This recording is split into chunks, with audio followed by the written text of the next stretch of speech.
अगर ना चाहते हुए भी मन में अश्लील विचार आते हैं तो बुद्ध की ये कहानी आपके विचारों को बदल सकती है। एक बार चंद्रवंशी राजकुमार भरत बुद्ध के सानिध्य भिक्षु के रूप में दीक्षित हुए। बुद्ध अपने भिक्षुओं को उपदेश देने के साथ साथ उनको भिक्षाटन के लिए भेजते थे, जहां से उनको भिक्षा मिलती थी। भरत को महात्मा बुद्ध ने भिक्षा लेने के लिए एक श्राविका के घर पर भेजा। भरत रास्ते में सोचते हुए चल रहे थे कि ना जाने आज खाने में क्या मिलेगा। हमेशा महल में खाने के लिए अनगिनत स्वादिष्ट भोजन मिलते थे, लेकिन आज जो भी मिलेगा उसी से काम चलाना पड़ेगा। भरत ने श्राविका के घर पर जाकर भिक्षा के लिए याचना की। श्राविका ने भरत को बैठने के लिए कहा। श्राविका जब अंदर गई तो भरत पुनः अपने प्रिय भोजन के बारे में सोच रहे थे। जब श्राविका भोजन लेकर आई तो भरत अचंभित रह गए। भरत अपने प्रिय भोजन को देखकर खुश हो गए। भरत भिक्षा ग्रहण करने लगे। भिक्षा ग्रहण करते हुए भरत सोचने लगे कि उनको हमेशा खाना खाने के बाद कुछ देर विश्राम करने की आदत है, लेकिन आज उन्हें यहाँ से खाना ग्रहण करने के बाद धूप से होकर वापस आश्रम पहुंचना है। भोजन हो जाने पर श्राविका ने भरत को कुछ समय विश्राम करने के लिए आग्रह किया।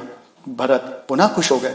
सारी इच्छाओं की पूर्ति होते देख भरत इसको एक संयोग मानकर कुछ देर के लिए लेट गए। लेटते हुए भरत सोचने लगे कि आज तो सोने को मिल गया, लेकिन मेरे सर पर हमेशा के लिए छत का साया तो मिट गया है। जब भरत सोकर पुनः उठे तो श्राविका ने कहा कि आपको जब तक यहाँ पर रहना है आप यहाँ पर रह सकते हैं। अब भरत समझ गए कि ये कोई संयोग नहीं है, श्राविका जरूर मेरा मन पढ़ रही है।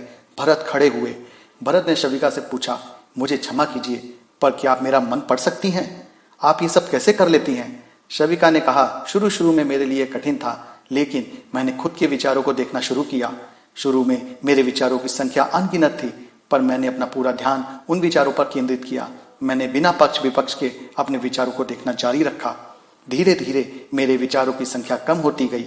मेरे सारे व्यर्थ विचार दूर होते गए। तब से मैं दूसरों के विचार पढ़ लेती हूँ। ये सब सुनकर भरत घबरा गए। भरत ने श्राविका से आज्ञा ली और वहां से निकल पड़े। रास्ते में चलते हुए भरत अपने मन के विचारों का स्मरण करने लगे। भरत के मन में श्राविका के बारे में अश्लील विचार आए थे। श्राविका ने भरत के बारे में क्या सोचा होगा? भरत को खुद पर शर्म आ रही थी। भरत आश्रम पहुंचे। भरत ने बुद्ध से कहा कि अब वे कभी भिक्षाटन के लिए नहीं जाएंगे। बुद्ध ने भरत को नीचे बैठाया और कहा, क्या हुआ? तुम मुझे अपनी व्यवस्था विस्तार से बताओ।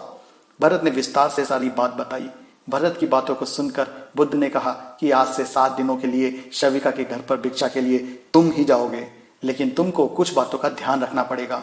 कल तुम जाते हुए अपने चित्त को पूरे होश में रखना। तुम्हारे अंदर कौन से विचार उठ रहे हैं उन पर ध्यान केंद्रित करना। होशपूर्ण और जागरूकता के साथ ध्यान करना कि कौन सी वासना तुम्हारे भीतर उठ रही है। इन सभी का ध्यान करते हुए जाना और फिर मुझसे विचार विमर्श करना।